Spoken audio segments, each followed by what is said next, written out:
everyone, today I'm gonna show you how to do an oval. The technique I'm showing you today is a technique that allows you to do oval of different sizes, as you can see.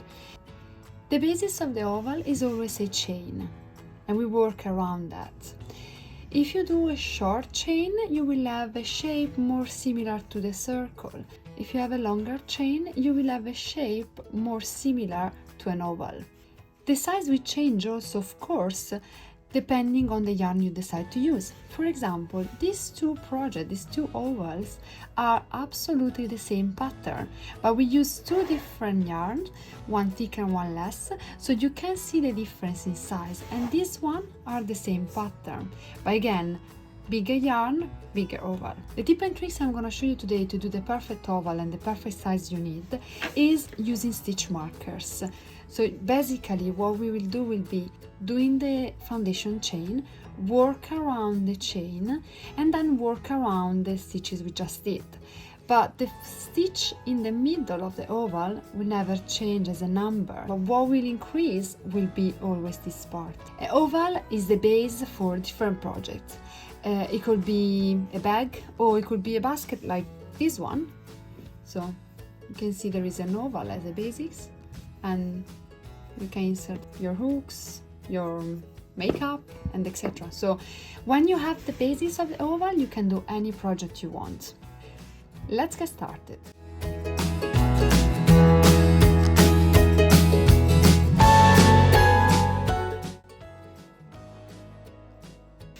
Today I'm gonna show you the oval with the thick yarn so you can see better how we do the stitches. To start to do it, to show you how it works, we do 10 chains. My suggestion is leaving a long tail also at the beginning, kind of like this, so it will be easier to weave ends. So let's do a slip knot. You will find a lot of tutorial about that. And let's do our 10 chain. So 1, 2, 3, 4, 5, 6, 7, 8, 9, and 10. And we have our chain. Right now we have to do 7 double crochets starting from the 3rd chain from the hook. So this is 1, 2, 3. So we will enter here. My suggestion is not just to enter in the, let's say, the back loop of the chain, but to take also the bump on the back. So as you know, the chain on the front side has this V. On the back you have little bump. So the suggestion in this case to work better than on the other side of the chain is working both in the back loop of the chain and the bump. How we do that? I show you. So what we're gonna do is yarn over 1, 2, 3, enter in the 3rd chain, but instead of entering just like this, we also take the bump that is in the back. You can use your finger to help the hook pass through. We yarn over, pull through both, and we have our 3 loops. So we yarn over, pull through 2, yarn over, pull through 2. So this is our 4th stitch. So I'm gonna take the blue stitch marker, which is different from the others because it will mark my 1st stitch. So let's mark it.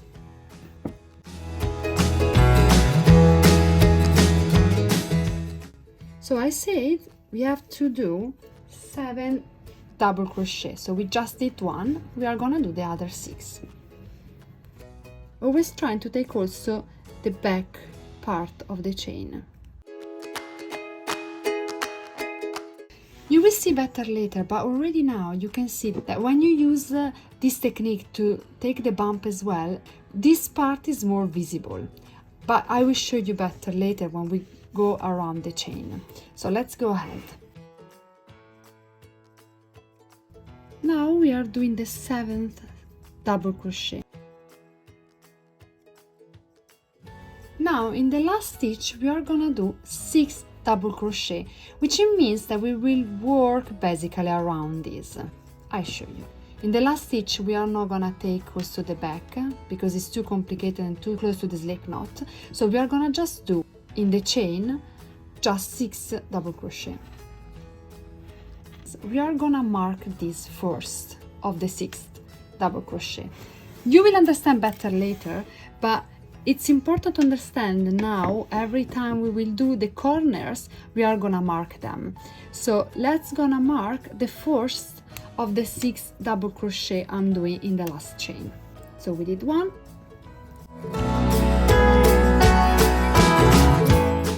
So you can see that we are already turning naturally. So we have 3, so 1, 2, 3. So what we are gonna do now is working around and do the other 3. And while we are doing this, we move this close to here. So, and we will weave ends while we are going later. So we did 3. And we did the 6th. And we are gonna mark the 6th. As you can see now, we started from here, so our work was like that. We did the chain, we did the first one, and we came back. And we are coming back now on this part of the chain. As I mentioned you, with the technique I showed you before, you can easily see the stitches where you're gonna go into it. If you have doubt, you can also follow the post of the double crochet. Let's go ahead. Now we are gonna continue here and we are gonna do 6 double crochet. Also we keep this and we start to weave ends, so we keep it back so we won't need to do later. And we do 6.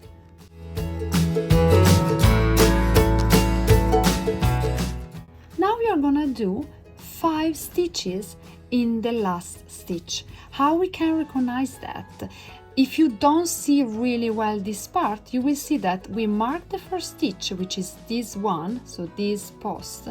So what we are gonna do is checking which is the chain that is in correspondence of the post. So in this case, this one. So we are gonna do 5 double crochet inside this one. We mark the first one of these 5.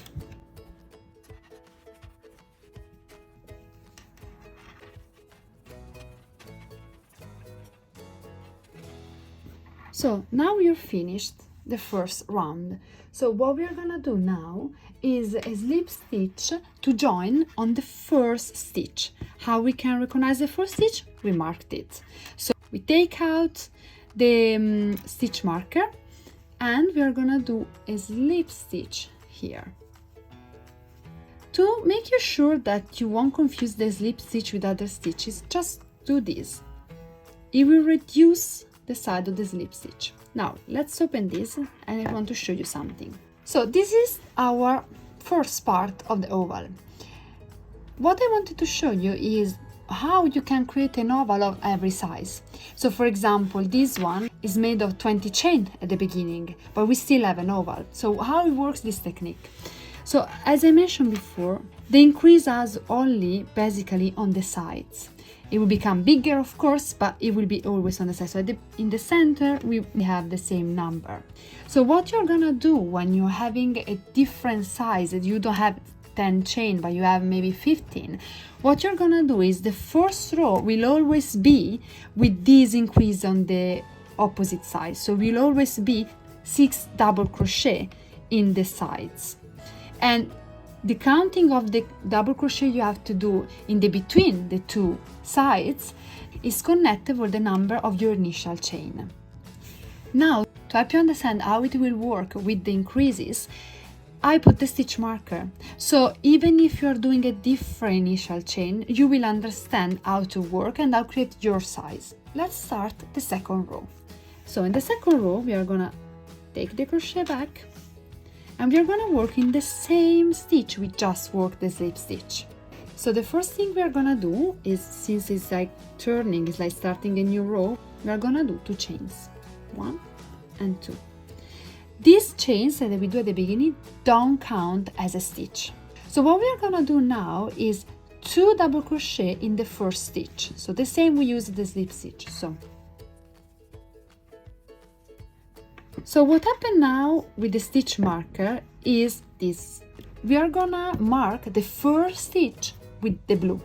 That's because I told you I want to have the difference between the first stitch and the others, because it will be easier for me to understand where I'm going. I will mark the first stitch. We did 2, so this first stitch is this one, and I'm gonna mark also the second one because it's part of that side increase I mentioned before. I know it looks really confusing right now, but trust me, while we go further in the description, you will understand much better why I'm putting the stitch markers in this way. Let's go ahead. So we did the increase of the side, so we did 2 chains and 2 double crochet in the same stitch. Now what we are gonna do is 6 double crochet, which is 1, 2, 3, 4, 5, 6. So before starting the increases of the side. So let's go ahead.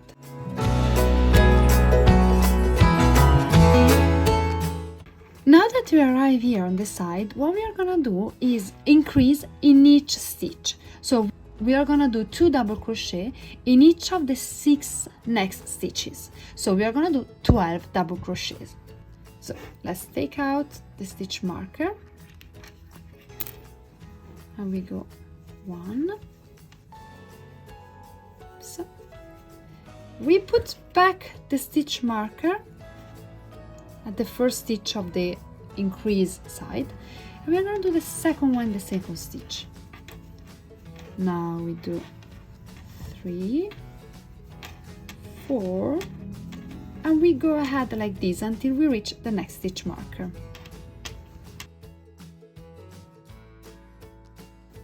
Now we reach the end. This is the 6th stitch of the increase, so we are gonna do 2 double crochet inside here. We put the stitch marker in the last stitch we did. Now we are gonna do 6 double crochet. If you have the doubt, we put the marker before the increased side, so it's 1, 2, 3, 4, 5, 6. Now we are gonna do an increase in all of these, but here we didn't do 6 stitches like in the other side, we just did 5. So we are gonna do an increase of 2 double crochet in each of the next 5 stitches. But if you remember correctly, here, which was the start, we did 2. So actually this part works exactly like this part, but the difference is it are divided in 2 different rows. That's why we do 5 and we do 1. So let's do this 5. So let's take out the stitch marker, doing the first one of the increase. We mark this again, 2, and we go ahead like that. So now we are gonna do a slip stitch in the first stitch. That's why I always mark the first stitch. We do like this and we have a look at it. So as you can see, we already have a good shape of the oval. So from this you can understand how we work. And as you can see now that we take off the first one, you can see why I'm putting the stitch marker, and they are actually kind of centered, and they make you understand this is the part didn't increase, this is the part which increased. Let's gonna work the third row. We always do 2 chains. We always do 2 double crochet in this stitch, but we mark the first one, this one.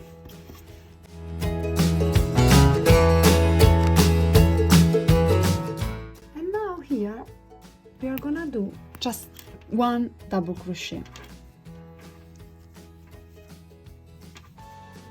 and we mark this as the end of the increase part. Now we are gonna do 6 double crochet, 1, 2, 3, 4, 5, 6.